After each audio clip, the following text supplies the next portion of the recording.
Although whenever I press record, I feel I now need to say something very significant and worthy of recording. But what I'm actually going to be offering to you guys is just a quick presentation, probably 30, 40 minutes at the most, to look at writing an abstract for a conference, and then to look at presenting at a conference. Please, can I ask you all to feel very welcome to interrupt me. You can either just unmute yourself to ask a question, you can put up your hand, you can put something in the chat bar, but please do, if I say something and I don't explain it very clearly, or you've got a specific question, I really appreciate being interrupted. Otherwise, it's just me chatting away. So do you feel very, very free to interrupt me? I need to get rid of that. Sorry, let me just get rid of where I wrote starting in 1 minute. There we go. The reason that we're having this session is very much because the postgraduate conference is happening again this year after 2 years of postponement because of COVID. We're finally back and it's happening on the 1st and 2nd of September. And we really, really, really are hoping to make this the biggest and best postgraduate conference ever. So while I'm hoping that this presentation today is useful for you for writing abstracts for any event and presenting at any conference, our real focus is to try and convince you all, every postgraduate scholar at Rhodes University, to consider submitting an abstract and presenting on their work. As you can see, the website is tinyurl.com/2022 PGConf. So quite an easy address. tinyurl.com/2022 PGConf. And the theme for the conference this year is Crossing the Borders of Knowledge, which I think is a great theme. The Postgraduate Liaison Committee came up with the theme, and it really speaks to this idea that knowledge, when we work in universities, we often package knowledge according to disciplines and specializations and departments, but actually knowledge often works across fields. If you're working in physics, you might be drawing a bit in chemistry. If you are working in water research, you might be dealing with geography, science, social sciences, sociology, and so on and so forth. But even those of you who are doing very specific research in a very specific field, like classical literature, for example, I think the idea here is to really celebrate the extent to which we can share our knowledge across these borders. And the postgraduate conference is, by its very nature, an interdisciplinary conference because it has honours, masters, and PhD students from across all the faculties and all the departments. So it's a really great opportunity to find out what you can share with an audience that isn't, in your field and very familiar with all the specialized terminology and concepts in your field. So it's a really good practice, I think, to attend this conference and to share your work with people who are not, fellow students in your department, and to see whether you can make it make sense to them and be of interest to them. So crossing the borders of knowledge, it's a really great theme. If you go to the website, tinyurl.com/2022 PGConf, you'll find more information about the conference, and you'll find the link to both register for the conference and to upload your abstract for the conference.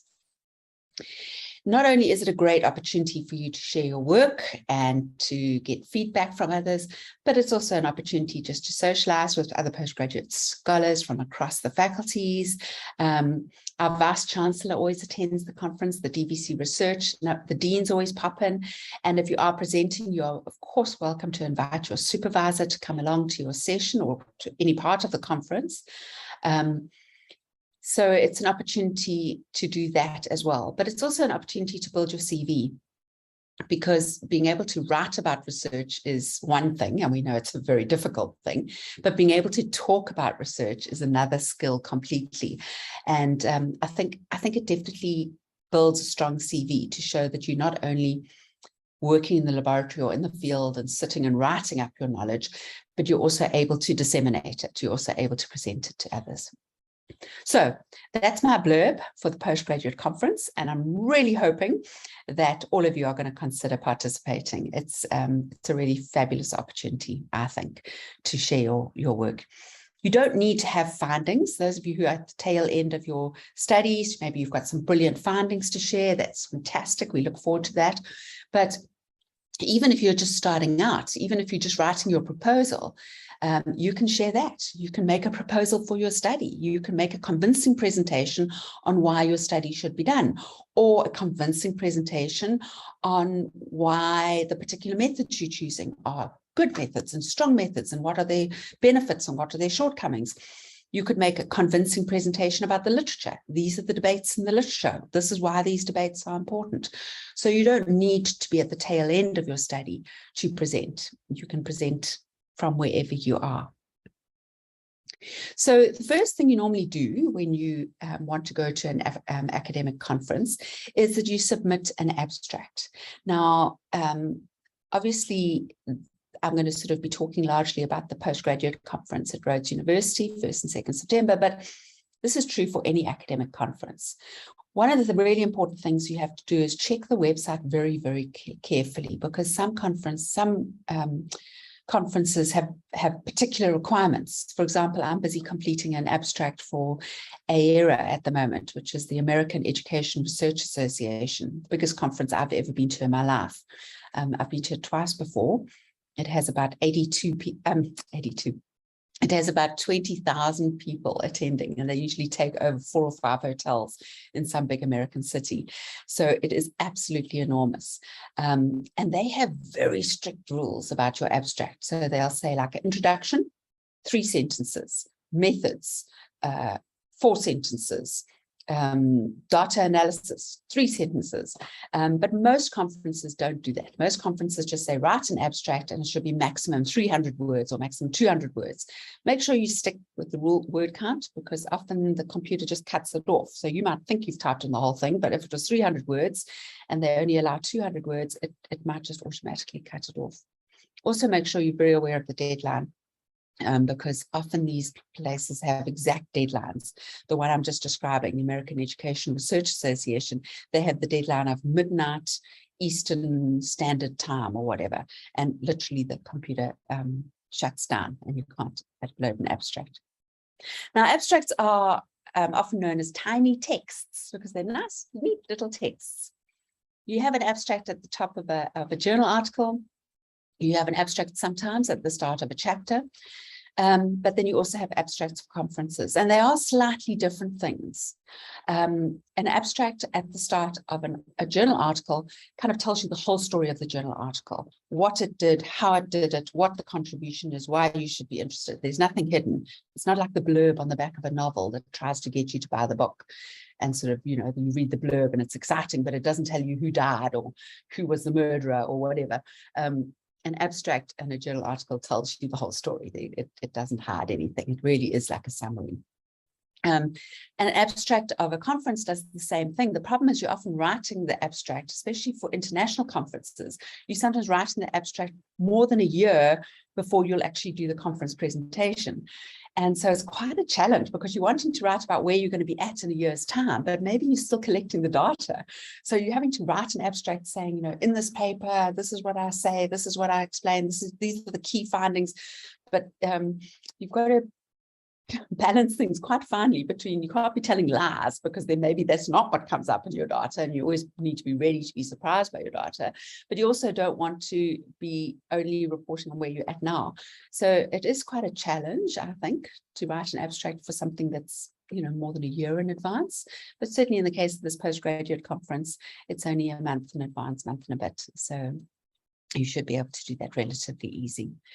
Kamla and Thompson give a nice little map of how to write an abstract. They're talking here about the abstract for a journal article, but it might be true, you might be able to use this advice for an article for an abstract for a conference as well. They suggest that there are 4 steps that every abstract must follow. Now, those steps will look different in different fields, and they they'll look different in different fields, and they might not be step 1, step 2, step 3, step 4. It might be step 1, step 3, step 2, step 4. You know, it might be a slightly different order, but they suggest that there are always these 4 steps. And they suggest that in most fields, they actually do come in this order. Step number 1 is locate. So step number 1 is to have your first sentence that says the big area in which the study is taking place. So it sort of gives the bigger conversation, the big issue. It might say something like, water scarcity is a global problem implicated in, and climate change is implicated. It might say something like, higher education is meant to be a space of social justice, but it often reinforces social inequalities. It might say something like, the benefits of music in mental health are well recorded, but need better theorizing. So it's sort of the big area. So they call that locate. You're locating your study within a big conversation, and you'll write 1 or 2 sentences saying what that big issue is.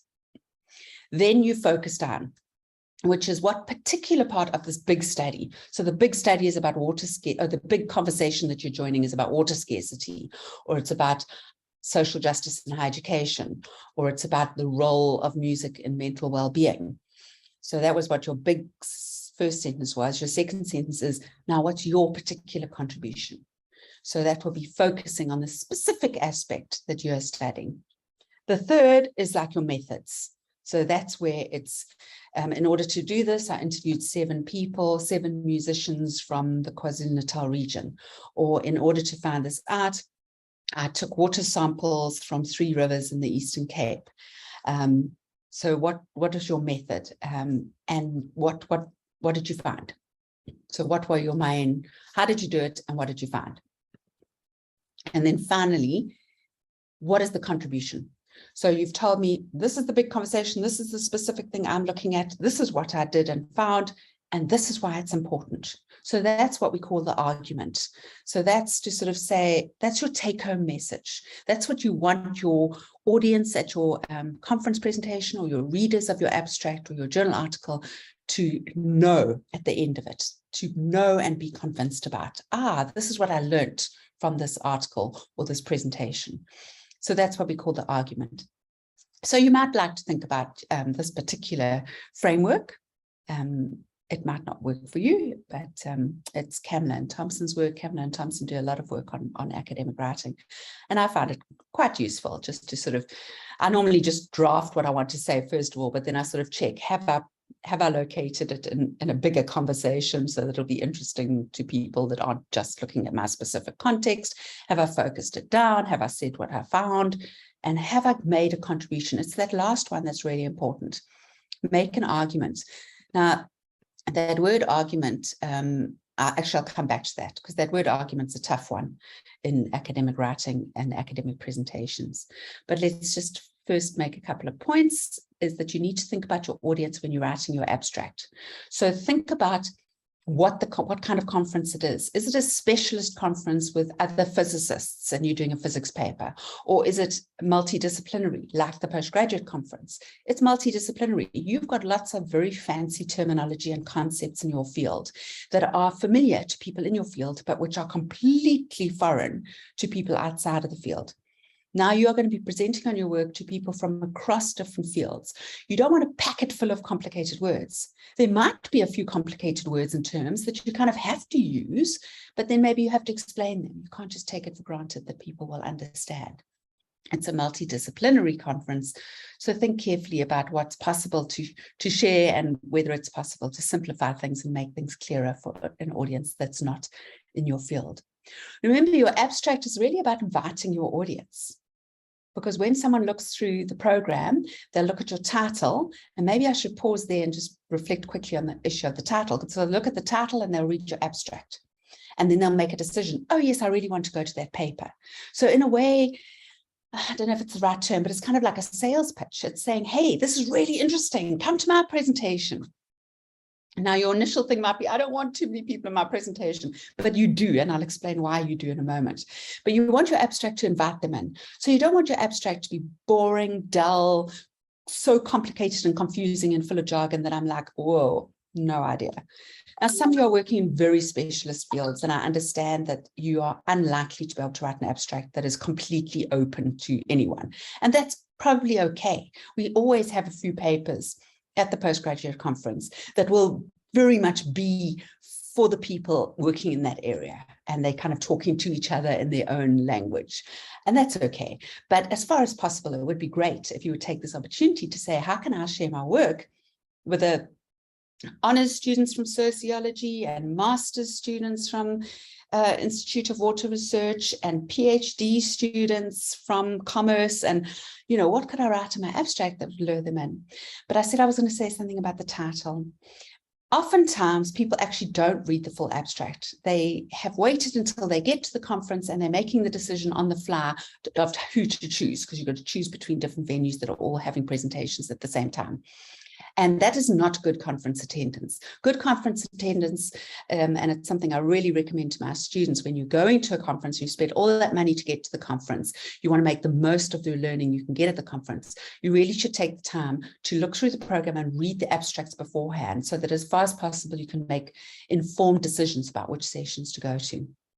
But the truth is that many people won't do that. They will be sitting in the conference on the first morning at the keynote, and they'll be idly looking through the program and making decisions. Oh, I'm going to go to this paper and this paper and this paper. And they're going to make that decision largely on the basis of your title. So do think about your title. Is your title interesting, alluring? Is it clear? Is it clear from the title what it's about? But also, is it interesting? And we certainly saw that with the 3-minute thesis competition, is that those people whose titles were the most provocative or interesting or funny were the ones that were viewed the most. I'll talk more about the 3-minute thesis competition at the actual postgraduate conference, because we will offer that again this year. But the point I wanted to make was just that your title, unfortunately, often has to do a lot of work to make people want to come to your paper. So think carefully about your title. But then once you've written your title and your abstract, think about your audience. You're wanting to use this as a way of, firstly, very clearly explaining what your presentation is all about. So it needs to be clear. But secondly, it should be interesting. As far as you possibly can make it interesting. I am keeping an eye on the participant list. So if anyone wants to put up their hand or put a question in the chat bar, feel free to do so. There's lots of things you can do with a conference presentation. And when you write the abstract, you want to think about what you want to do with them.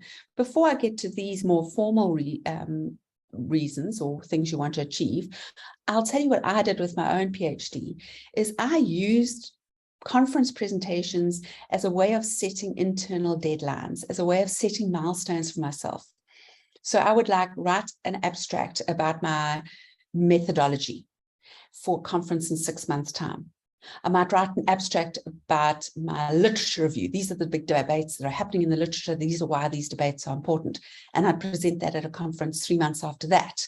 And the reason I did that was that I had to have those chapters kind of drafted before I went and did the presentation.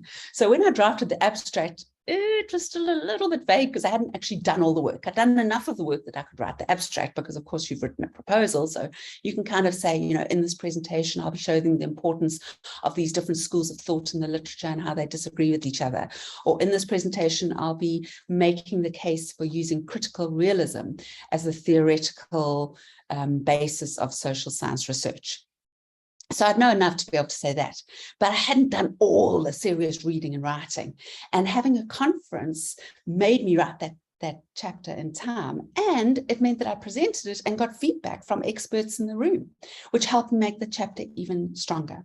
And I was then able in my thesis to have a little footnote and say aspects of this chapter were presented at whatever conference, or on the front page. I said aspects of these chapters were published as follows, abstract of these chapters were presented at the following conferences.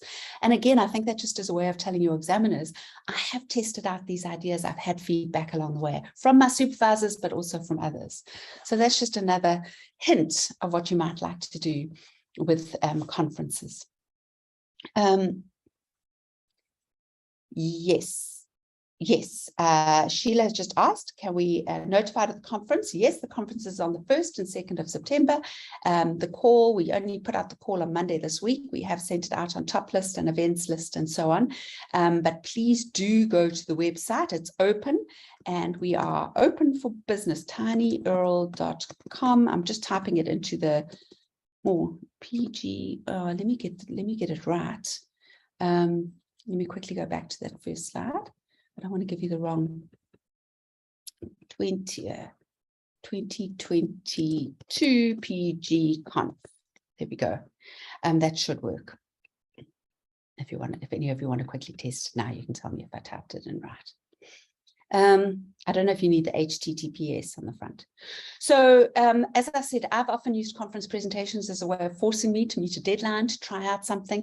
I did it during my PhD, but I also have done it since then. Whenever I'm crafting an article, I will try, if it's possible, to do a conference presentation on that article before I submit it to a journal. It's just another way of getting feedback on my thinking as I go along. But certainly when you're writing your abstract, you've got to think about, what do I want to achieve with this presentation? Now, as I said, what you might want to achieve is, I just want to force myself to get this piece of reading and writing and thinking done by a certain date. And that's, I think, perfectly legitimate. But you might also like to think, well, what is it I wanting to convince the audience of? Maybe that's what I want to do. I'm wanting to convince the audience that this theorist is brilliant, or I'm wanting to convince the audience that this methodology is more socially just than many of the other methodologies that are being used, or I'm wanting to convince the audience that we need to take domestic violence more seriously, or that we need to consider more sustainable clothing material, whatever it is. What are you wanting to convince your audience of? Because if you have that clear in your mind, what it is you are wanting to achieve in the minds of your audience, it helps you to write the abstract. Certainly, you also want to engage the audience in enthusiasm for the topic. I mean, that's part of what a conference is, especially the postgraduate conference. It's an opportunity for you to show supervisors and students from across all the faculties and a number of international visitors that are joining us for the conference, to show them the enthusiasm for this. I mean, what are we, if not, and all of us in this room, the creators of knowledge? That's what we do. It's what I do for a living. I research and I build knowledge and I participate in knowledge conversations. So that is what a conference is. It's a knowledge conversation. It's an opportunity for you to get enthusiastic about your topic, share that enthusiasm, and get others to see why your research is valid and important. Importantly, it's an opportunity to get feedback on an issue. So you might sometimes people actually write an abstract saying what they want feedback on, saying, you know, in this presentation, I'll be discussing this particular issue, and what I'm grappling with at the moment is what seems to be a contradiction between theory A and theory B. And I'm using this presentation to try this out. Or in my field, there's a lot of debate about whether this method is appropriate or not. I'll be presenting on it and asking the audience for their input. So sometimes an abstract actually says, I'm battling with this and I want help. That's a possibility. It's also, importantly, as I said, a contribution to your field. When you're standing there, it's hard to think of yourself in this way, but you're not a student nervously presenting your work. You are the representative of a field of knowledge, sharing that knowledge in conversation with others. And I think trying to get your brain into that mindset, hey, I might be a novice in the field, but I'm a member of this field and I've got something to say. And I think getting that clear in your mind helps you to write the abstract, and it definitely helps you to do the presentation. Oh, thank you. Asipa has put the correct URL there. Right. Of course, you can't present your whole thesis in 15 minutes, and you only have 15 minutes. I think it's 15 minutes per presentation, 10 minutes for questions. So it's really important not to sit down and write an abstract of your whole study. Think about what particular argument you want to make, what particular issue. It might be, as I said, it might be a section. It might be, I'm going to talk about the methodology and make an argument for why that's a good methodology. I'm going to be talking about the literature and showing what the debates are. Or I'm going to be talking about this particular finding and convincing my audience that this finding is important and they need to understand it. So choose what aspect. Often you might have to mention the methods or mention some of the literature in order to make your argument, but you need to decide what is your key contribution, your key argument, the main purpose of this particular abstract. And it's not going to be a whole thesis. It cannot be a whole thesis. So it can only be a piece of your thesis. So you need to choose which piece are you foregrounding. So that was all about writing an abstract. I'm now going to move on to what happens when you're actually presenting. So, I'm just moving things around. I've got things in front of my slides. Okay, well, first of all, why present at a conference? I think I've already said this. It's a really important way of disseminating knowledge. It's part of joining a conversation. As you become a knowledge creator, so I think you become more and more aware of how you're not just doing what it takes to get the degree. I'm not saying that there's anything wrong with that attitude, but I'm sure those of you who are a bit further along with your studies have already realized that it's limited. That, you know, saying, what do I need to do next in my thesis to finish, to cross the stage of graduation? That's sure, that's great, that's phenomenal. But that's not what you're actually doing. What you're actually doing is joining a conversation. So who's in the conversation, what's happening, and how can you join it? How can you contribute to it? As I said, you might sometimes feel, oh, I'm a novice, I'm on the sides, but you are a member of the field.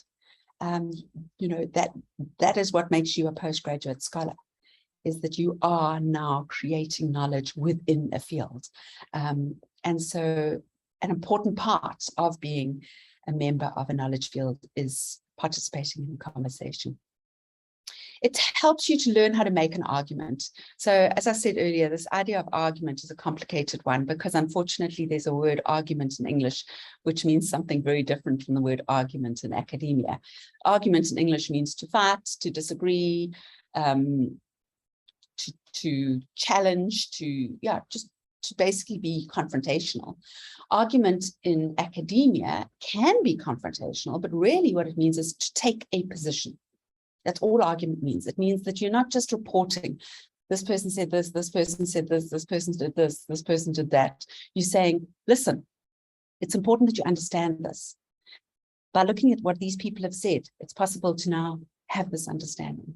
So an argument is that you as an author or a presenter take a position and convince your readers or your audience that that position is an appropriate one.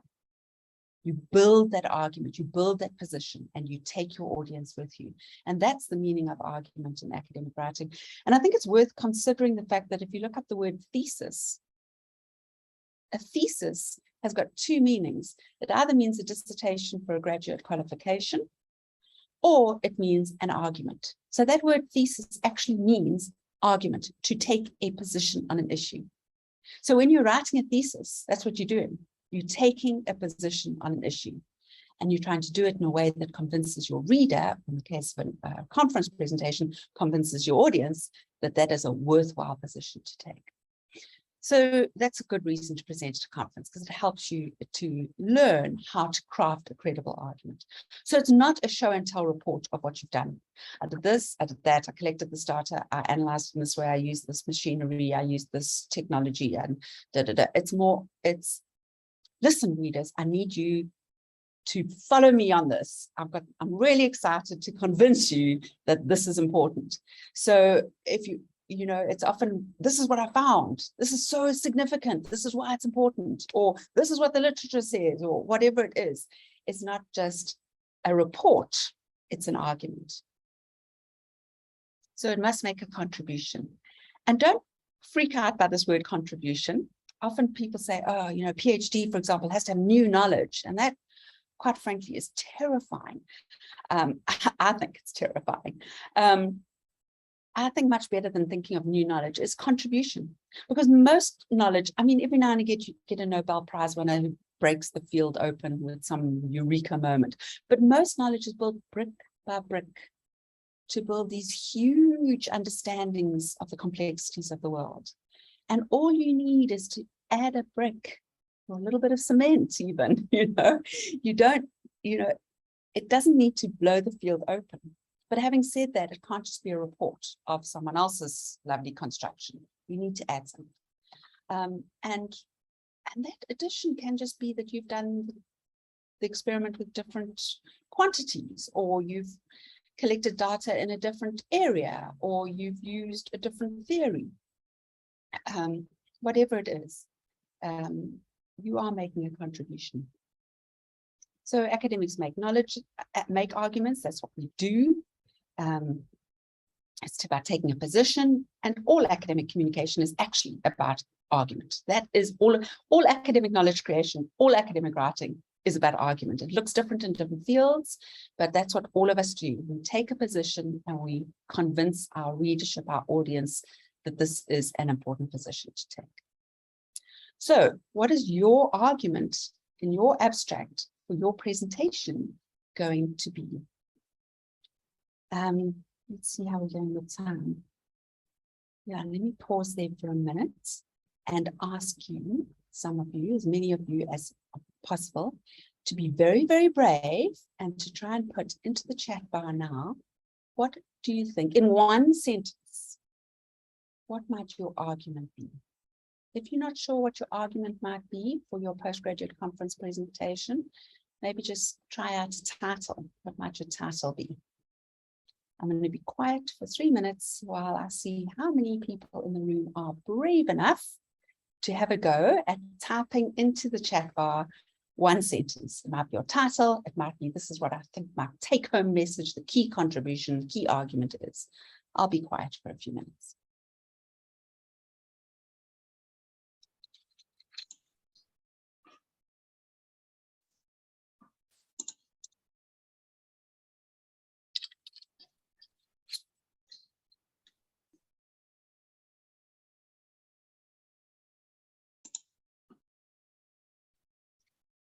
I am Leon. We are, am I saying it right? Masudi.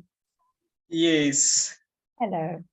Yeah, my argument is how to benefit from coal mined land, how to make it benefiting people, how we can reuse it after mining. Ah. So it's about the reuse of mined land. Yes. Okay, excellent. And what are you recommending, or have you got a recommendation yet? Yeah, you see the rest of coal, how the rest of coal what we can use to break down those coal and to convert it to fertilizer and do mining and do agriculture. Right. Okay. So it's about breaking down coal for agricultural purposes. Yes. Great. That sounds very interesting and sounds like you've got a clear position that you'd like to convince your audience of. Marina says parasocial relationships with influencers on social media affect followers' purchase intentions. Okay, excellent. I wonder about the word parasocial relationships. If that's your title, I wonder if, just given that that's obviously a very specific term with a very specific meaning, which you would unpack in your abstract, I'm just suggesting, I'm just giving you advice off the top of my head, so feel free to ignore it. But I'm wondering if it might not be a good idea to use a more everyday. Well, Marina, let me ask you, what are parasocial relationships? Well, it's that an illusion of a personal relationship with a media figure, a public figure. Great. I remember your 3-minute thesis very well. I thought it was fantastic. Okay, so Marina, what about, how about saying it like you just said it as your title, and in your abstract you can explain parasocial relationships. I'm just thinking that I would go like influences for me might be quite interesting. Influences, yeah, it's quite an interesting phenomenon. But imagine if your title said imaginary relationships with influences, or imagined relationships, or make it a question: are relationships with influencers real? But then it's also and I didn't get that. Oh, could you try again?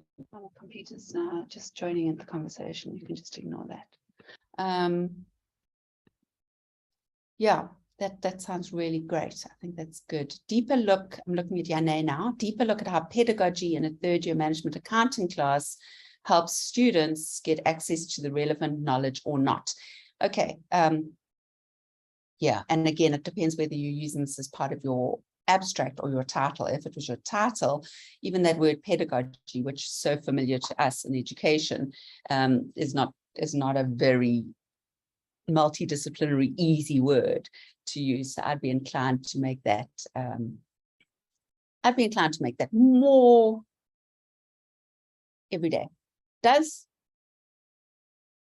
teaching, and again, it's very specific, third year management accounting, which you might get the details in your abstract, which would be fine. But in terms of a title, and maybe that's not what you were trying to do here at all, but if it was a title, maybe it would be something like, and it doesn't have to be a question, but something like the role of teaching, or the role of teaching accounting in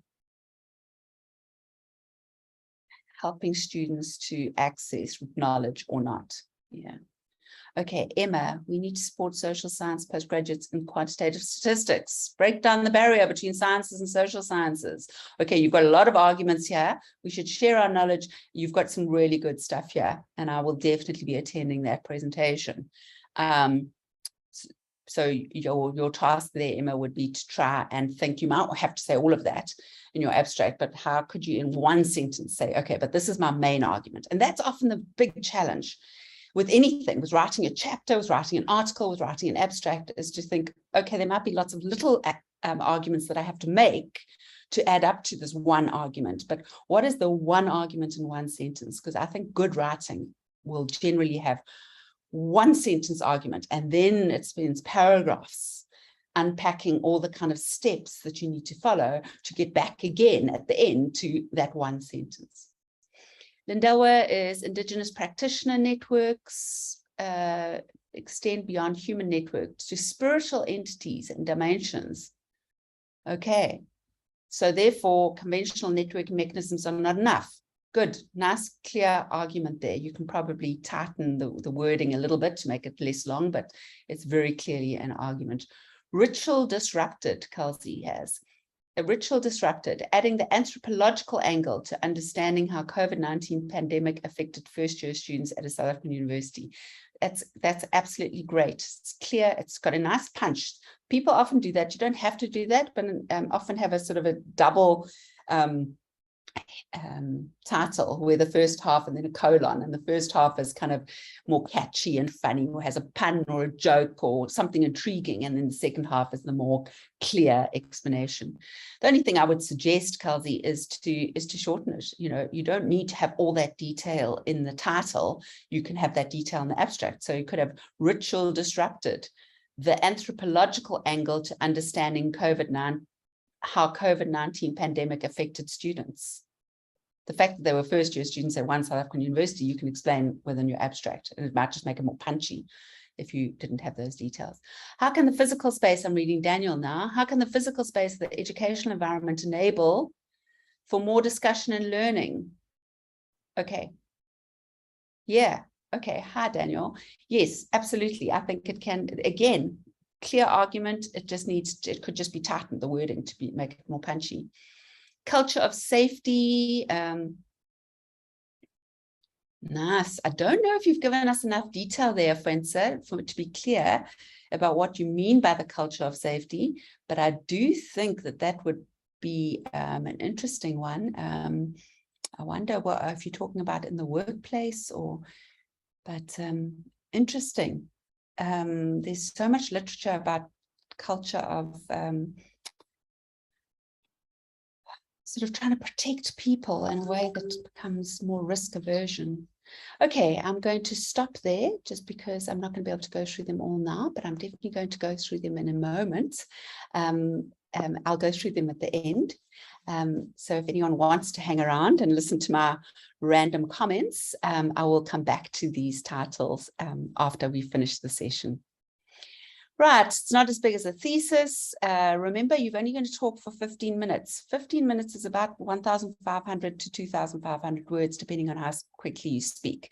For me, it's about 2,500 words because I speak far too quickly, but that's also not good because I speak so quickly that people can't always follow what I'm saying.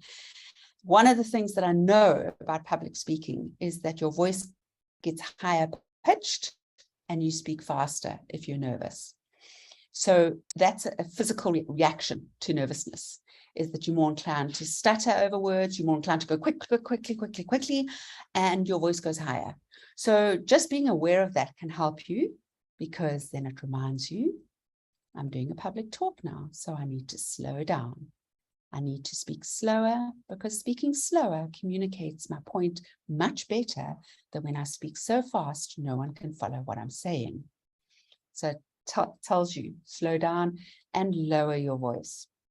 As I say, I'm a terrible person to be giving this presentation because I speak far too quickly. And I know I do that. And student evaluations have regularly told me that over the years, and I still seem to battle. But anyway, it is worth thinking about that it's about 1,500 to 2,500 words. So if you're writing out what you want to say, it'll give you an idea of word count. And then, of course, you can practice it and see whether you've got enough time to say everything.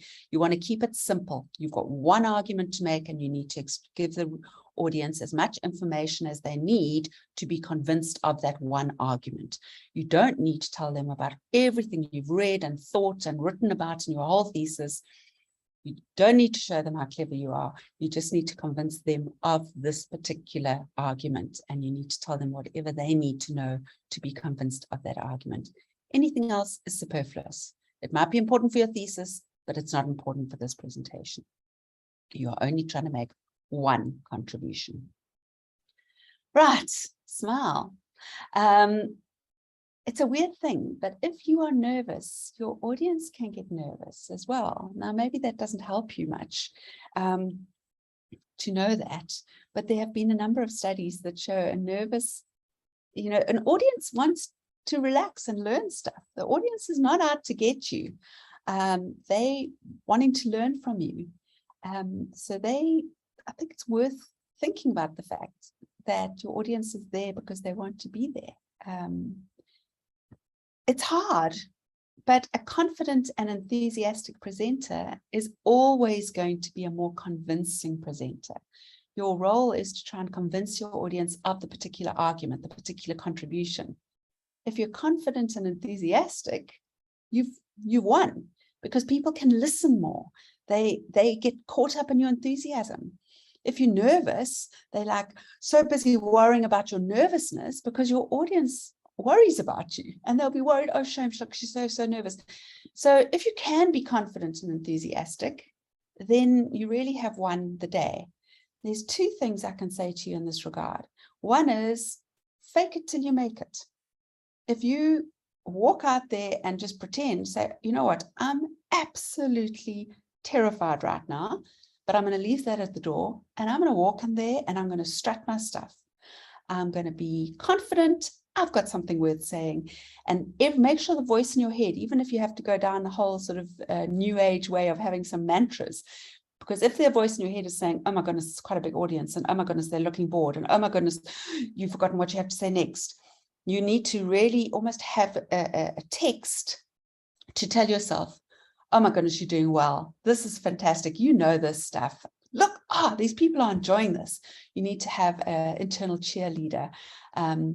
And try and ask some of your friends to be sitting there and nodding their heads and smiling at you, because that also helps. But the second thing I want to say about this, be confident and enthusiastic, is that it gets easier. So especially for those of you who are planning to have academic careers where you will need to present on your work regularly, or those of you who are planning to go into the workplace, where you have to, if you're in the kind of workplace where you will have to do presentations, all I can say is don't avoid it, because it's really hard for the first few times you do it, and it gets easier and easier and easier. So as awful as this sounds, if you find it really hard to do presentations, grab every opportunity to do a presentation. It does get easier. Tamarisk, you are asking a question. I've never been to a conference. I'm not sure if one uses cue cards or speaks entirely from memory. It's a nice question. They're very different views. In more traditional humanities, people actually print out their full speech and read the paper. I must say, I don't like that tradition very much. I sort of feel like I can read it myself. I much prefer a conversation. But I have on occasion given quite important papers, well, in my life, quite important keynotes where I really wanted to get it right. So I printed them out, and I have had it in front of me. You can certainly have key cards. You can have it so that on your screen, you are watching the presenter view, which allows you to have your notes, but the audience is watching the just the slides. So PowerPoint and Prezi both allow you to do that, to have it where the people are watching something different than you. The problem with that is you need to make very sure that it's set up properly. So you can't go in and start fiddling around. It takes even more effort, just to make sure that that your computer is showing the screen you want it to. But there's no rules. You can have cue cards, you can have paper written down, you can just talk off the cuff.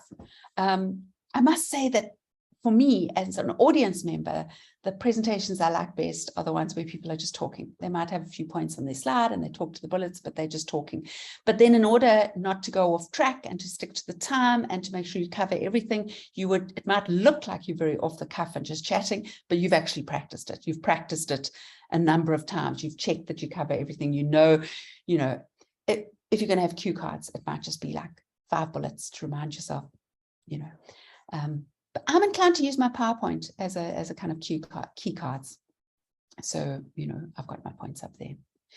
Remember, the audience is on your side. I have been to 1 or 2 conferences, but I've been to hundreds of conferences over the years. I've been to 1 or 2 that were uncollegial, and it felt like people were trying to show off how clever they were by asking intimidating questions. But I would say most times, I go to a conference because I want to learn stuff. I want to connect with people. I want to hear what the current thinking is on issues. I don't go there to be rude or critical. I want to learn something. And so the people that have chosen to come to your session, hey, that's cool. They're there because they want to learn that.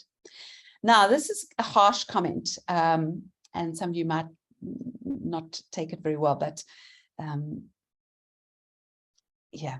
my daughter's a psychologist, and I've had a conversation with her about this comment, and she says she agrees, but she doesn't think it's helpful to say it. And basically it is that anxiety when you're doing a presentation is actually because of a focus on yourself. So your anxiety is, oh my goodness, they're judging me, or I don't sound clever, or I don't look right, or I don't. So it's focusing to yourself instead of focusing to them. And in fact, what you need to be doing is realizing, oh, this is not about me, this is about them. Am I being clear? Am I keeping their attention? Am I moving my head and looking around the room at who's here? Am I smiling? Am I looking serious when the moment calls for it? It's not about me, it's about the people in the room. Have I got you all? Have I got your attention? Are you with me? And of course, the brilliant thing about this conference is it's going to be face-to-face. Yay! So unlike me sitting talking to my computer screen, you can actually, catch people's eyes. So your presentation, you want to think about your audience. You've done your practice, your abstract's been accepted, you've planned your slides, you've practiced it. On the day, it's really about the opportunity to share your enthusiasm. We really are there, especially this conference. It's really about celebrating the amazing work that you're all doing. So please go into the room realizing that is what you're there for, to share. So who are your audience? Of course, it would depend on the conference. In the postgraduate conference, I've already said, it's a range of people across disciplines and fields. So you don't want to overwhelm them with terminology that they don't understand. But sometimes in your future, you might be going to very disciplinary expert kind of conferences where a lot of the terminology you can just take for granted because you guys all know what it means because you all belong to the same field. So there, you constantly need to ask yourself, what knowledge and terminology can I assume my audience will share with me, and what do I need to explain? And don't baffle people with jargon. I find this often happens with novice members of a field, is that they're so nervous about showing that they have something worthwhile that they it's like they've swallowed a scientific dictionary or something, because they're just a babbling fancy terminology. And I'm like, dude, I've read all that stuff. I don't need to be told all these fancy words. Tell me what you think. Tell me what you found. Use the jargon where it's doing important work, but don't, if possible, just Yeah, sorry, I'm quickly reading the question from Hlingi. Where is it possible to join the conference virtually? You know, we had not considered that, but given that we have got a number of people that are scattered all over the place, it would be marvelous if you could time a trip to Makanda for the conference and be there in person, because it's going to be 2 days of great fun and social events and so on. But I would hate to exclude you. So I think that this is definitely something that we will consider. And Sipe, I'm going to ask you to jot down a note about that, and let's pick that up at the next conference meeting. Okay, one of the things Kamla and Thompson, and I'm going to finish in the next few minutes. Kamla and Thompson, who I quoted earlier, where they explained what an abstract is, those 4: locate, focus, report, and argue. The same authors, they suggest, and it's quite a good suggestion, I think, that a conference presentation should start with the end. So in other words, you start your presentation by saying, in this presentation, I'm going to explain why it's really important for us to take a Marxist position on the COVID grant or whatever it is, you know, to try and start with what the whole purpose is of your study. So basically start with the conclusion, start with the punchline, start with this is the argument, and then explain, you know, build up to it, and then say it again at the end. And I think that this is a good idea for many reasons. Firstly, because that's what grabs you. And you might have people looking, going, oh, I don't think I'm going to be convinced of that. And you've got the rest of your presentation now to build up the convincing argument for why they should agree with what you started with. But I think it's quite useful. So think of yourself as a tour guide. So you're sort of saying, this is what we're going to be doing. Now, let's begin. You're showing them a way, and politely take them to that argument. So you start with the argument, you then give them all what they need to know to be convinced of the argument, and you end with the argument again. You want to try and end with a bang. You want to try and have a sentence that ends off nice and strong. So you want to end up by restating the argument. It might even be the exact same words, or it might be slightly different words, but you come back to, and that is why we all need to take very seriously our responsibility towards the planet. Thank you. So you end with something strong, and you can still have that word thank you, which kind of tells everyone, can you please clap hands now and put up your hands or ask a question? But often people get to the last point and then they kind of go, okay, that's all. Thank you, because they haven't kind of ended with the argument again. Practice, practice, practice. I practice the presentation. I'll do it to myself. I'll often turn on the record on PowerPoint. I make a copy of the PowerPoint because I'm always scared I'm going to add the recording to the version that I'm going to use at the conference, but never mind. I'll make a copy of the PowerPoint and I press the record button, and I go through my slides and I practice it aloud, and then I listen to the recording that I've made. You know, in PowerPoint, you can actually do that to record a presentation, and then somehow listening to myself. I mean, it sounds awful hearing your own voice, and you just never sound as great as you sound in your head, but it is a useful technique of checking that you do it in time and just picking up on any problems. By the way, that's another reason to start with the end, because people often take far too long. You shouldn't have this problem if you've practiced, but they take far too long, and so suddenly they get told time's up and they have to cut short, and they haven't actually got to the real argument, the thing that they're going to end with. You know, that's why it's a good idea to start the argument, then unpack it, and then end with the argument again. So practice it in front of the mirror or in front of your computer or whatever.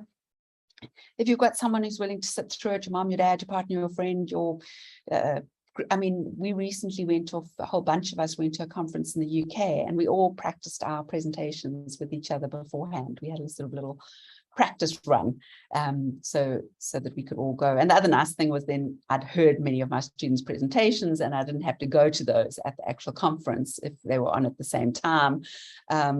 So yeah, do practice it.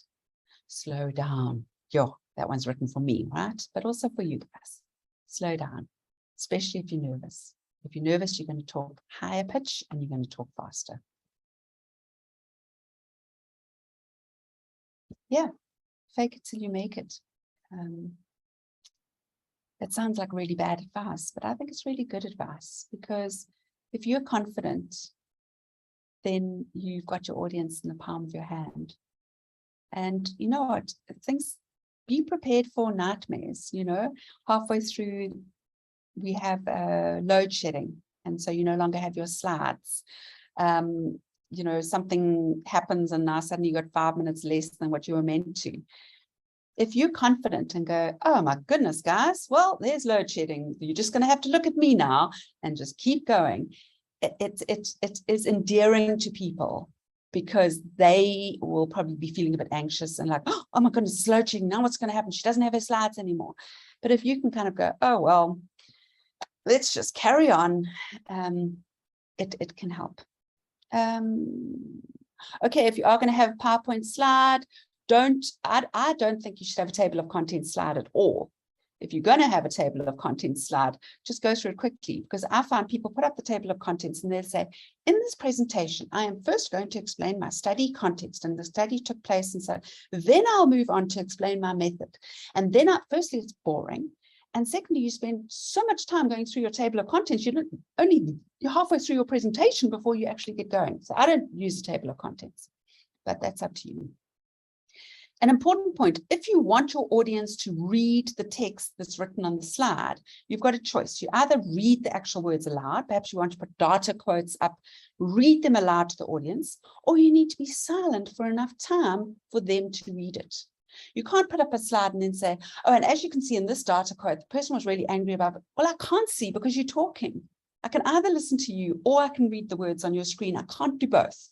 So if you're going to put a whole lot of words on your screen, you must either say those words to me, or you've got to suffer the awkward silence of just standing there while I have time to read it. And not everyone reads at the same speed. So my view is, if you're going to put a quote up there, read it aloud.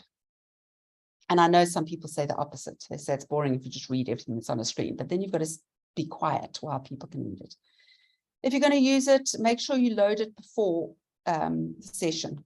Find out what room you're in and go in the tea before the day starts, and make sure it's loaded onto the computer in that venue.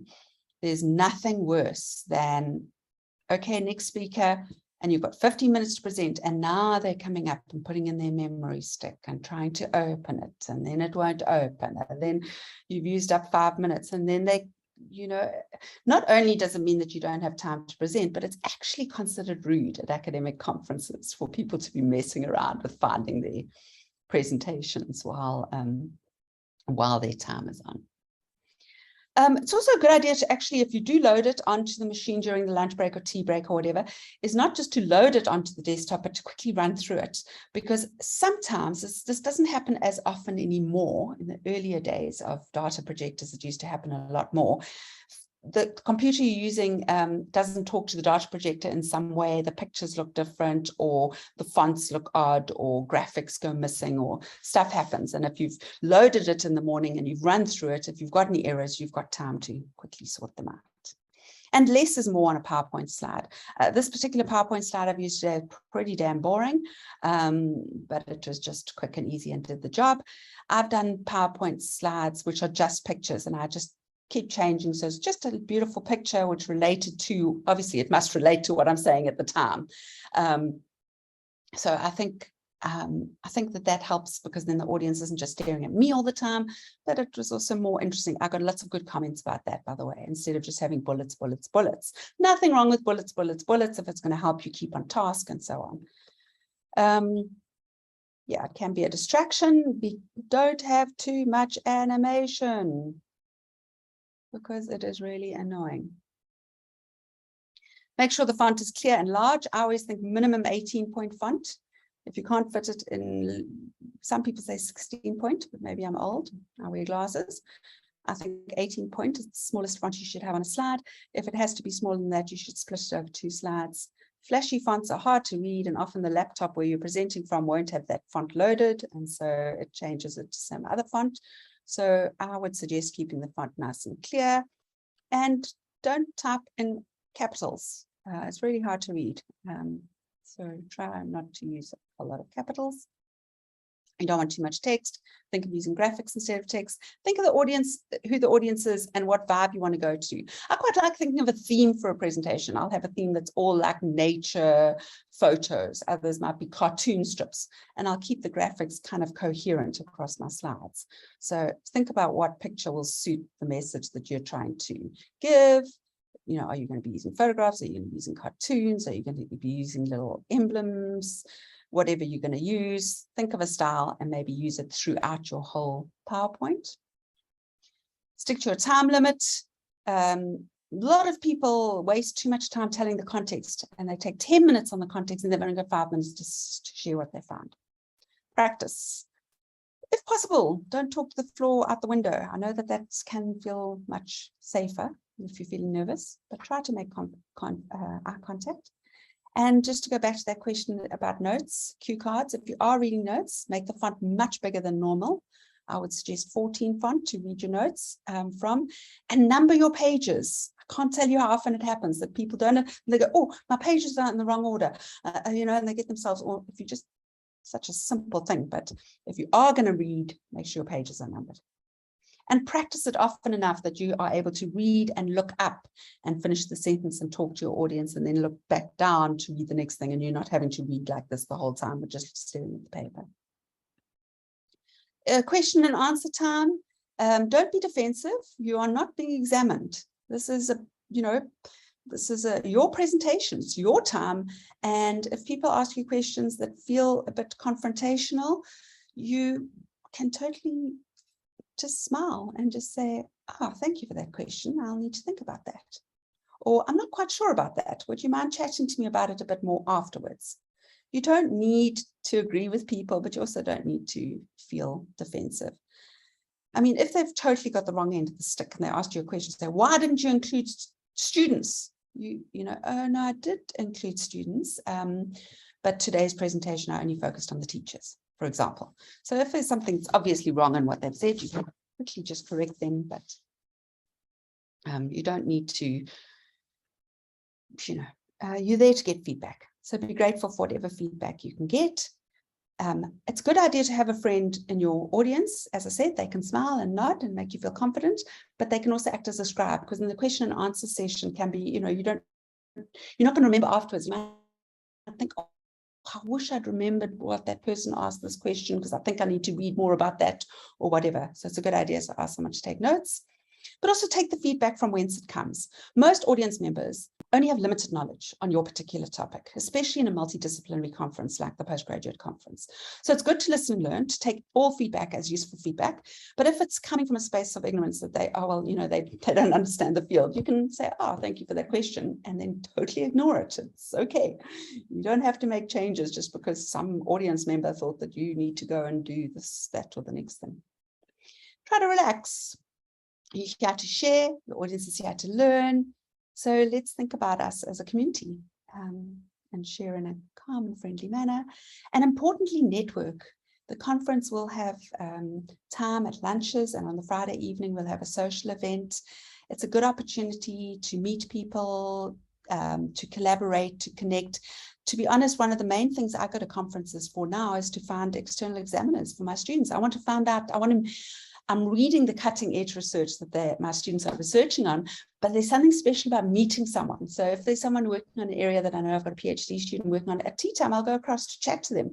I want to get a sense of what kind of people they are before I appoint them to examine my students' work. But it's also just, you never know where these collaborations will go. You connect with someone over tea, and then next thing you're doing a research project, or you're invited to be part of some team that they're doing.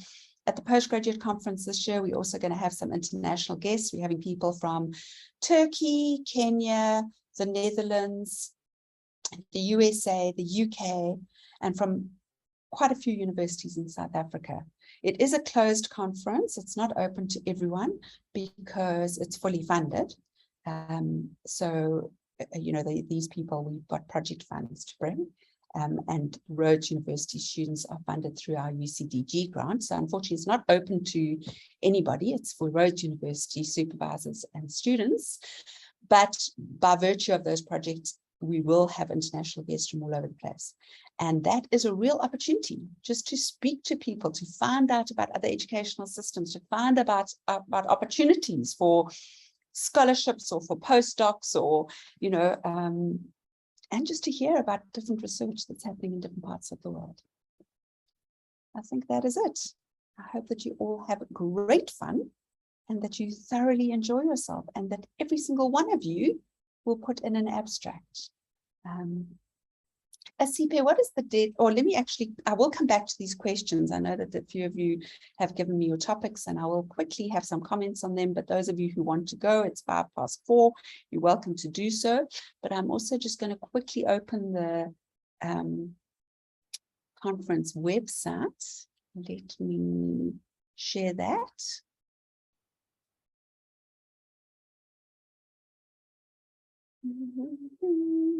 Okay, here we go. So here's the conference website. That's the home page. I'll go back to the home page. And so it's worth just coming and having a look. It tells you a little bit about the theme. And here we go. The abstract of submission of abstract is open, and our closing date is the 5th of August. So please do submit your abstracts. Here's where you submit it. You register there, you submit your abstract there. The program will follow here. At the moment, it's just an outline showing you the keynotes and so on. The information about the keynotes we haven't loaded yet, and then a map to the different venues. We're still finalizing the venue. Thank you very much, everybody, for joining me. I'm going to... Oh, yes, I'm going to now go through the questions and comments in the chat bar. But for those of you who need to leave, please feel free to do so. And thanks so much for joining me. The reference to how to do that little text, Kamla and Thompson, I'm just putting it in they call it a tiny text. And what they say is that you locate, you focus, you report, and you argue. There we go. Right, where was I? In going through the titles, those of you who'd like to stay. And I was up to... Oh, there's some fantastic titles here. I was up to culture of safety. Okay, offensive. So you'll need to explain what's meant by culture of safety, because you're making an argument about that. So you might not be able to explain what culture of safety means in the title. If possible, use... Oh, offensive, your hand's up. Go for it. Hello, thank you so much for the presentation. It's been very, very insightful. I just have a quick question before I leave, and I don't know if it's like a bit of a silly one, but I know you mentioned that it's probably a good idea to network. So I've never been to a conference before, so I don't know kind of what that entails. So I was wondering if you could maybe give some tips and tricks on, you know, kinds of questions to ask. Obviously, it will be related to your own research, but yeah, just kind of how to interact with people in that kind of environment, if you wouldn't mind. No, absolutely. That is not a whatever you call it, silly question at all. I think that's a really good question. I think it depends on the conference. I think the postgraduate conference is really nice because it's mainly Rhodes University students and supervisors. As I said, we're going to have a lot of international guests as well. But so it's a much more relaxed kind of environment. But I'll tell you what I mean is that the first few conferences I went to as a novice academic, I often went with a couple of colleagues who would be friends of mine.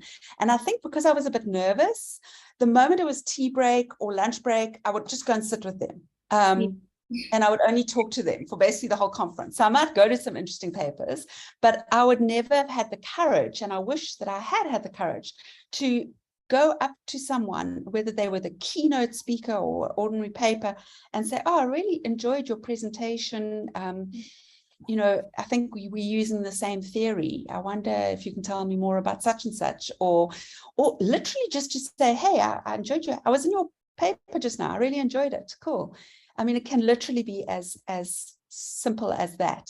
But yeah, I think the word networking has become a bit trite in a way, because it makes it sound as though every human engagement is about what can I get from it, you know? It's like I'm only talking to you so I can figure out whether I can get future funding from you, or you can be an examiner for me.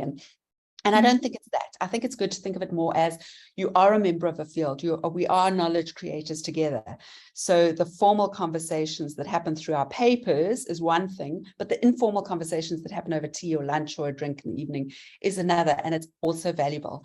So I don't, when I said networking, it is networking, but it's not just instrumentalist. What can I get from you? It's also just about sort of recognizing that making knowledge is actually a worthwhile thing, and it's a scary thing, and it's a daunting thing, and it isn't always perfect, and we often get it wrong. And so conversations with others who are doing this complicated, messy thing of creating knowledge is just can be really empowering, I think. Okay, thank you so much. Thanks for the presentation. Thanks, Marina, your hand is up, or is that an old hand? Yeah, I do have a little question. Thank you so much for this informative presentation. I was wondering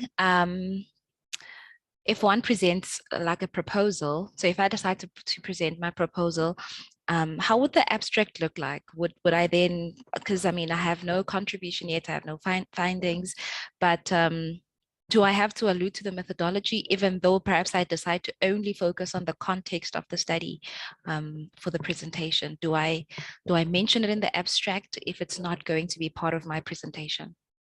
Yeah, that's a good question. I don't think you need to mention it in the abstract. So two things. Firstly, I think it's absolutely fine to present on your proposal. If you think of it, what is a proposal? It is an argument. It's an argument for your study. So, I mean, a proposal is itself, like every academic text, an argument. It is a very specific argument. It's an argument saying this study needs to be done. It needs to be done in this way, and I'm the one to do it. Now, you might only choose part of the proposal to say, this study needs to be done because this problem is a real problem. It's a messy problem. This is what the literature tells us about a problem. This is why this problem is an important problem. It's a significant problem. Or it might be focused on the methods. This problem is an important one, you quickly say, and then this is the method to use to do it. So if you're not going to focus on the methods, you don't need to mention them at all. I mean, if you wanted to, you could have one sentence that said, in this presentation, I will be explaining why the study on influences is important in the current context. While my study is an empirical one and will be based on data collection for this presentation, I am focused only on what the literature tells us is important in terms of XYZ. So if you wanted to, you could mention, you know, that, oh, by the way, I am doing an empirical study, I will be collecting data, but that's not what I'm talking about today. Or you can just leave that out completely and say, in this presentation, I will be arguing that influences have a significant role to play in purchasing or whatever. So mangling your topic. No problem. Thank you. Okay, cool. I'm going to go back to these. Aisha says UN-led humanitarian interventions are utter failures in terms of providing human security. Well, one thing is for sure, you've certainly taken a position, Aisha. I'd be inclined to avoid the word utter, to be honest, and I'll tell you why. It's not because I want to water down your argument, because it's very clear there's a really strong argument, and it is clearly going to be an amazing presentation. But we have, when we state something with emotive words, the prevalence of people having a negative response is very strong. So when we say something is an utter failure, it's more likely to get people to go, oh, well, who says? Or, well, that's bull dust because I know about such and such and such and such. Whereas if we say things in a more, how can I say this? Because I don't want to sound like I'm trying to stifle you. I think it's really good to have a strong position and to build a strong argument. But if that strong position and strong argument is laden with emotive language, you are more likely to kind of alienate your audience, who'll be immediately thinking, oh yeah, please, man, you know, rather than say, oh, okay, I need to learn about this. Why are UN-led humanitarian interventions? So I'd be inclined just to simply avoid that word utter. And I think, believe it or not, it strengthens your argument by getting rid of that word. UN humanitarian interventions fail in providing human security. I think that would be something that would be more convincing. Anyway, you may disagree. Please bear in mind, everybody, I'm just throwing my off the top of my head comments about your things here, and I might be showing, remember what I said, take feedback from whence it comes. Just because someone tells you what they think about something of your work doesn't mean that they're right, and doesn't mean you have to listen to them. Right, Tatenda, demographic differences in the experience of alcohol-related harm in university students. Excellent, very clear, that's your topic. You haven't told us what your argument is. You've just told us what your topic is. So your argument would be something like, there are I mean, you might just have written it as a title. It's absolutely perfect. But what are you telling us about the demographic differences? That there are demographic differences, or that the demographic differences in experience of alcohol-related harm in university students needs to be taken into account when developing alcohol abuse campaigns, or demographic differences in the experience of alcohol-related harm in university students accounts for different hospitalization. I don't know what. Anyway, I'm just trying to show you, using Tatenda as an example, of the difference between a title, which is like just a statement, versus an argument, which is what is your position on that statement. But that's perfect. It sounds really interesting, useful, scary, and I will definitely want to attend that one. Lemmy, hi Lemmy. Effective use of technology in the teaching and learning of mathematics. Again, straightforward, simple title, perfect. But if you wanted to change that from a title into the argument, is what are you saying? That current use of technology is not very effective in the teaching and learning of mathematics, or that the effective use of technology in the teaching of learning of mathematics requires more skilled academics, or effective use of technology in the teaching and learning of mathematics allows for more student engagement, or, what about it? That would move you from a title, a statement of fact, to an argument that you can convince your audience of. Arisa, looking at forms of governance, relationships and sustainability in the mohair value chain in South Africa. Again, clear, nice topic. You can now say, well, what are you looking at these forms of governance for? Or what are you finding about them? Or what do we need to know about them? To turn that from a title into an argument, you need to tell the audience, what should they know about this? Your title doesn't need to give your argument necessarily. Often it will make it clear. When you in your title, it's like, dear audience, this is what you'll learn from my presentation. But sometimes the title is more just the topic, and then in the abstract, it's this is what you'll learn from my presentation. Emmanuel, the differences and similarities between Luya, Bantu language spoken in Krinya, I don't know if I've said that right, dialects can be accounted for using optimality theory. Okay, so there you've taken a position. That's an argument, that the differences can be accounted for using optimality theory. Perfect. Given the multidisciplinary audience, you might want to explain in fact, in your abstract, you will need to explain a little bit, a sentence or two, of what is optimality theory, because you won't be able to assume that everyone in the room is from your field and will understand that. Linus, hello Linus. Having academic literacy courses in higher education institutions is not a guarantee that students' access turns into success, because the student composition is heterogeneous and HEIs have different disciplines whose definition of a successful student differs markedly. Yes, very clear. Probably too long and wordy. You want to try and, you will unpack all of that in your abstract, but it would be great if you could have one shorter sentence that packs that punch, but you've got a very clear position there and it's clearly stated. Onalisa, please, I'm sorry if I'm butchering people's names. Onalisa Slater, grammatically negative constructions in Isxhosa can be interpreted as emphasizing affirmative constructions. Okay, that's a clear argument. You've told us something that we need to believe, that we need to be convinced of. The only thing is that for a very interdisciplinary audience, you will need to unpack quite a bit of that there. And I'm wondering if you can make your title more user-friendly for people who are not in linguistics.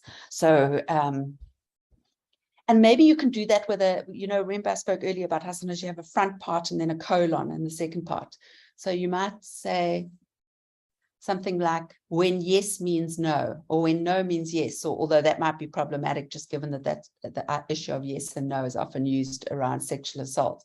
But, something that's a bit snappy, but certainly you would need to explain in the abstract what is meant by grammatically negative constructions. You could either explain it or you could just give us an example. Emmanuel, the differences. Okay, I've said that one.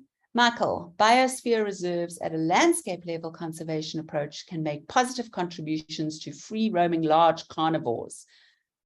Okay, again, some terminology there that I suppose we should know, but we might not know. So you'll need to think about whether you want to use it in your title, but certainly in your abstract, you'll need to unpack it. For example, what you've got in brackets there, human and wildlife coexistence, that's much more user-friendly. It's much more understandable. And maybe you want to put that as your front part of your title.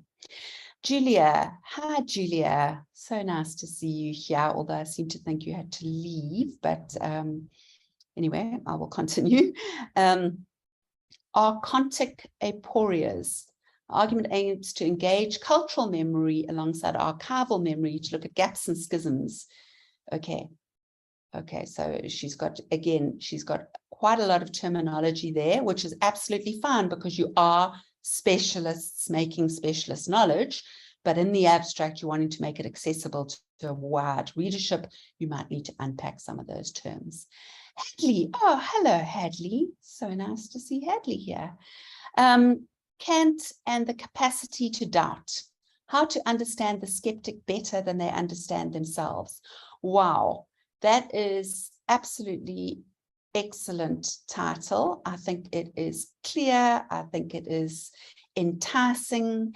I think that's a really clever use of the sort of your first part is, the first part there is in a way the more serious part. Sometimes it's the other way around. So the first part's to doubt, so it's a philosophical argument that's going to be presented, but the second half is much more sort of everyday and accessible. How to understand the skeptic better than they understand themselves. Nice. Tunzikazi, using queer language towards developing, defining and defying. Using queer language towards developing, defining, and defying IsiXhosa literature to stretch the existing terms and terminologies. Very nice. I think that you could probably come up with a snappy title. And I know this is always a bit of a juggle, isn't it? Because you don't want to make something that's just snappy just to try and be cute and clever. But the truth is, when you've got a whole lot of abstracts, especially at those mega conferences, you do want something that sort of grabs people. But certainly in Tunzikazi, it's clear what you're going to be talking about. Although you've written it as a topic, not an argument, the argument is definitely clearly there that we should be using queer language in order to do these things, to develop and define, but also nicely to defy. And Tombokolo Mazele, assessment of implementation of the geographical name changes in the Eastern Cape. Okay, good, clear topic, nice and easy. You could put something snappy in front of it, like, where the hell are we? Or I don't know, something, if you wanted to, but you wouldn't need to. It's clear.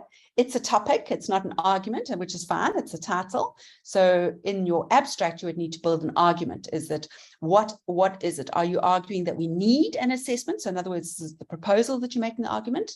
we need an assessment of the implementation because we don't know about it? Or are you arguing that an assessment of the implementation of the geographical name changes in the Eastern Cape shows that it was a waste of money? Or the assessment of the implementation of the geographical name change in Eastern Cape shows that it has built historical knowledge or a sense of pride, or, you know, so what about the assessment of implementation of geographical name change in the Eastern Cape? What do you want your audience to learn about that topic? That would turn it into an argument. Valentine, the main argument, the development agenda results in social injustices and environmental injustices as a result of prioritization of economic sustainability. Absolutely perfect. Your title you'll probably need to work on because you want to make it enticing and not confusing for people. But as an argument, it is very clear. It's a very worthwhile argument, and I look forward to seeing you make it. So it's really a critique of the development agenda and what it's prioritized. Clear and interesting.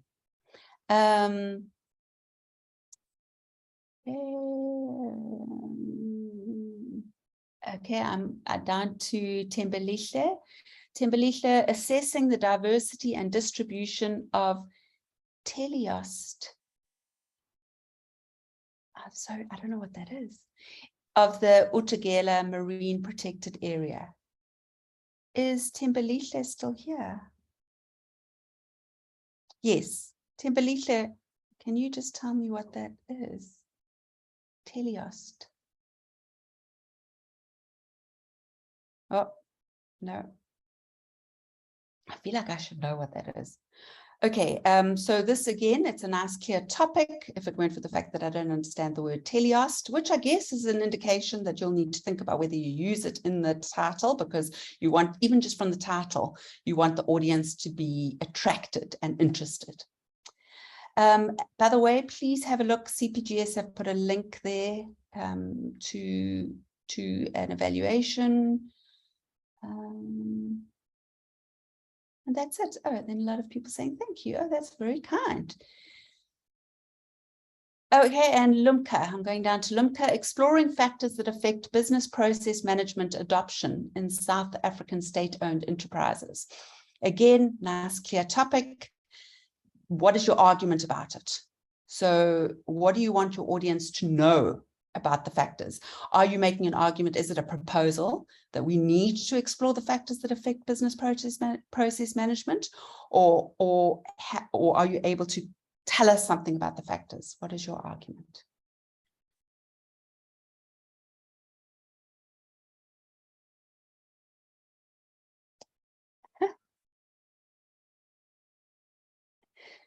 Okay. Oh, I keep going down thinking I'm done, but there we go. Another one from Mfonabong. Sorry if I'm messing up your name, Mfonabong.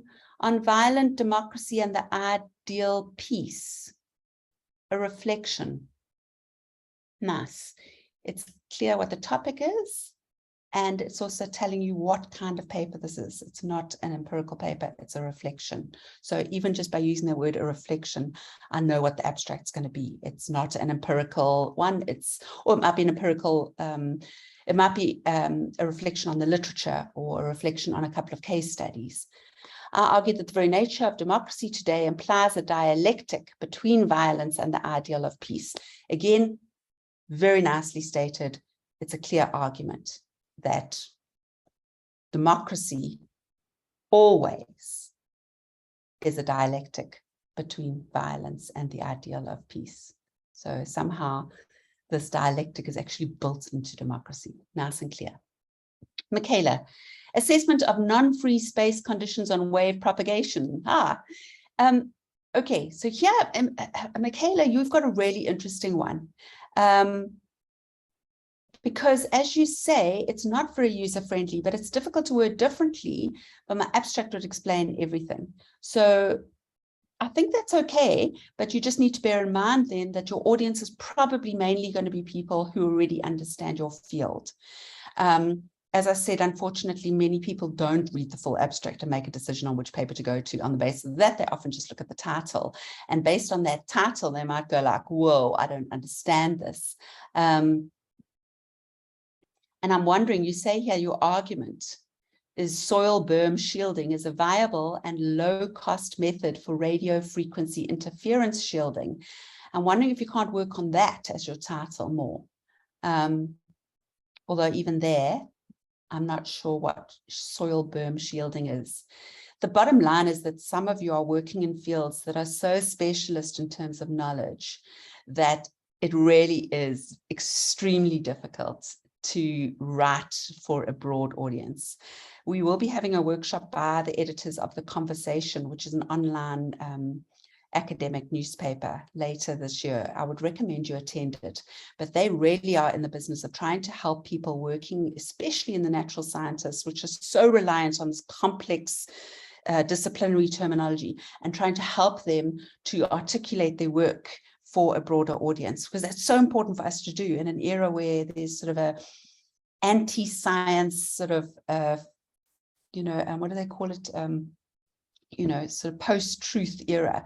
So it's really important that we as scientists articulate our work to people beyond our fields. So if you are able to attend that, Michaela, it seems to me that that might be useful for you, because when you're talking to other people in your field, you are quite rightly talking a highly specialized language. And we say we're writing in English, but it's way beyond my understanding. And I'm an English first language speaker. So we're not just talking English, we're talking in a very particular language. And it's important that you do that because you work making knowledge at that very high level. But it's also important that we learn how to talk science to the public. So yeah, it would be great if you and people who are doing research like you come along to that workshop. So just look out for that by The Conversation. Thanks, Thembelihle. A teleost is a bony fish having ray fins and a swim bladder. Brilliant. So thank you for that. And it just shows me how maybe you need to consider having that even in your title. You see, it's hard to get right, how to make things catchy and easily to interpret, but not actually lose the science. Would it be possible for you to, instead of teleost in your title, just say bony fish? Or would that be untrue to the science? Apalele, exploring parental involvement and their perceptions of agency in young women's decision to use or not use contraceptives. I think that one's a private message to me in case you're wondering why you can't see it. But let me read it again so that you can all hear it if you are still with me. Exploring parental involvement and their perceptions of agency in young women's decisions to use or not use contraceptives. Yeah, very clear. Again, it's a topic. It's not saying, what are you saying about it? What do you want us to know about it? So you, in the abstract, you'll have to turn that into an argument. You could make it a bit more catchy. You could try and say something like,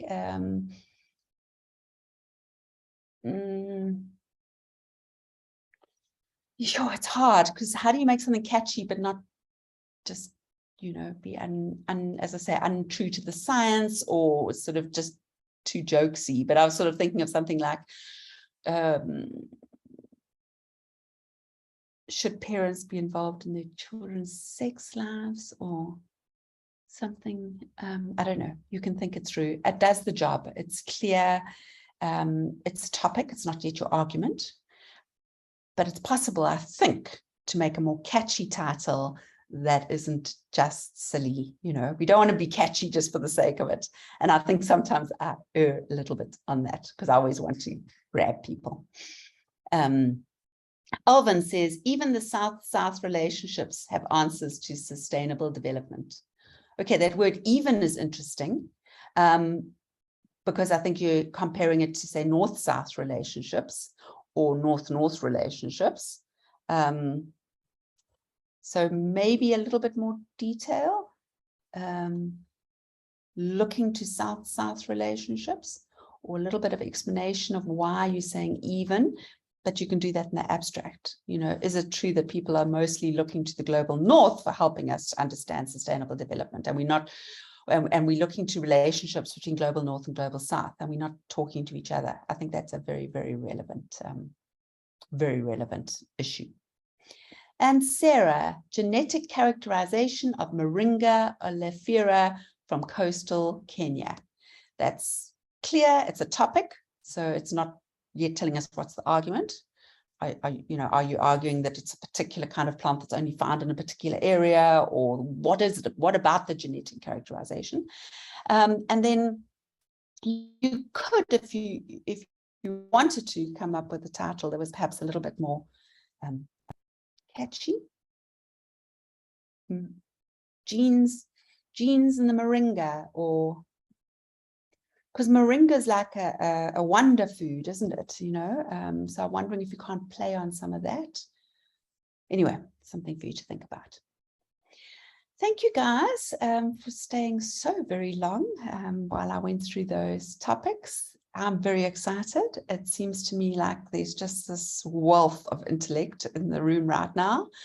And even just from your short little chat statements of the topic, it's like, oh my goodness, this is going to be one of the best conferences ever. So please get your abstracts in, and we look forward to hosting you. And we are, as I say, going to have some social moments too, where we can just get to know each other a bit better. We've missed being in person, and I'm really looking forward to being in person. But I will take that comment about the possibility of including a virtual stream for some people who aren't able to get there. Thanks, everybody. Keep well and stay safe. Thank you also. Thank you. Bye-bye.